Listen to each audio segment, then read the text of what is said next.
Hi అండి. ఈరోజు పాలకూర ఉల్లికారం చేశాను. ఎప్పుడు పాలకూర వేపుడు లేదా పప్పు పాలకూర ఇలాగే కాకుండా ఈ టైప్లో కూడా ఒకసారి మీరు టేస్ట్ చేయండి. వీడియో చివరి వరకు చూసి తప్పకుండా ట్రై చేయండి.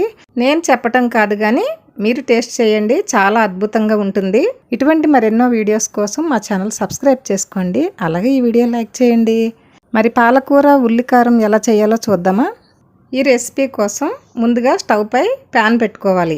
3 టేబుల్ స్పూన్లు ఆయిల్ వేసుకొని ఆయిల్ హీట్ అయిన తర్వాత ఒక అర స్పూను శనగపప్పు, అర స్పూను మినప్పప్పు, 2 ఎండుమిరపకాయలు వేసుకొని దోరగా వేయించుకోవాలి. తర్వాత చూడండి 3 చిన్న ఉల్లిపాయలని పెద్ద ముక్కలుగా కట్ చేసుకోవాలి. అలాగే ఒక వెల్లుల్లిపాయను కూడా రెబ్బలు పూర్తిగా ఒలుచుకోవాలి. ఇప్పుడు మనం ఈ ఉల్లిపాయ ముక్కలు వేసుకుందాం. ఈ ఉల్లిపాయ ముక్కలు ఈ పప్పులు బాగా వేగాలండి. ఇలా వేగిన తర్వాత దీంట్లో వెల్లుల్లిపాయ రెబ్బలు వేసుకోవాలి. అలాగే చిన్న నిమ్మకాయ సైజులో ఈ చింతపండు కూడా ఇలా చిన్నగా వేసుకొని మొత్తం అంతా కూడా వేయించుకోవాలి.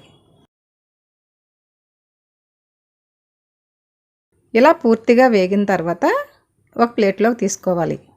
చూడండి ఈ విధంగా వేయించుకోవాలి. ఇప్పుడు మనం పాలకూర చూద్దాం. ఇది ఒక కట్ట పాలకూర అండి. ఇది 20 రూపాయలు అన్నమాట. గుప్పుడు అయింది పట్టుకుంటే. దీన్ని క్లీన్ చేసుకొని శుభ్రంగా ఉప్పు నీళ్ళల్లోనూ మంచి నీళ్ళల్లోనూ కూడా కడుక్కోవాలి. కడిగినటువంటి పాలకూరని ఈ విధంగా సన్నగా అంటే ఇలా నిలువుగాను తర్వాత అడ్డంగాను కట్ చేసుకుంటే మనకు చిన్న చిన్న ముక్కలుగా వస్తాయండి. అలా చిన్న చిన్న ముక్కలుగా మనం కట్ చేసుకుంటే తర్వాత మనం మిక్సీలోనూ వేయక్కర్లేదు, రోట్లోనూ వేస్తే అంచక్కర్లేదండి. ఈ కర్రీలో కలిసిపోతుంది అన్నమాట. ఇలా చిన్న ముక్కలు కట్ చేసుకోవాలి. ఇలా మొత్తం కట్ చేసుకున్న తర్వాత పక్కన పెట్టుకోవాలి.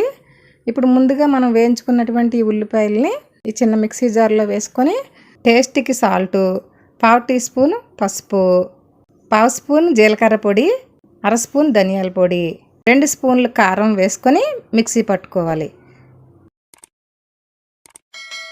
చూడండి మరీ మెత్తగా కాకుండా ఇలా చిన్నగా పీసులు ఉండేటట్టు మిక్సీ పట్టి పక్కన పెట్టుకోవాలి.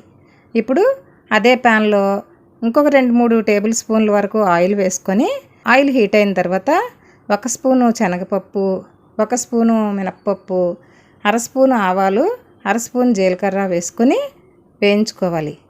ఇవి దోరగా వేగిన తర్వాత 2 ఎండుమిరపకాయల ముక్కలు, ఒక రెబ్బ కరివేపాకు వేసుకొని మొత్తం వేయించుకోవాలి.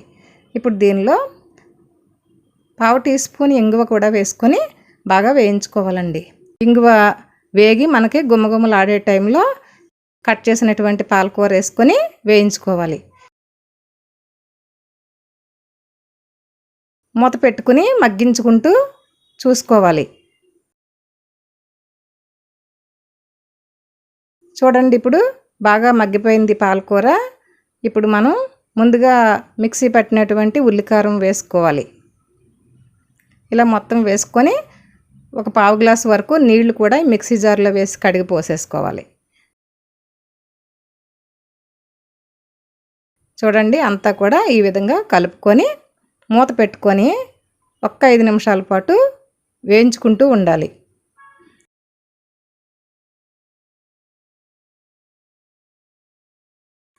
చూసారా కొద్దిగా నీరు ఏమైనా పాలకూరలో ఉంటే అది కూడా ఇందులోకి రిలీజ్ అయిపోతుంది. చూడండి కర్రీ అయితే రెడీ అయిపోయింది.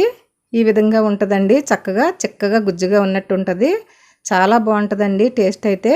మీరు కూడా తప్పకుండా ట్రై చేయండి. ఈ విధంగా చేసి మీరు రుచి చూసి కామెంట్ చేయండి. అలాగే ఈ వీడియో లైక్ చేయండి.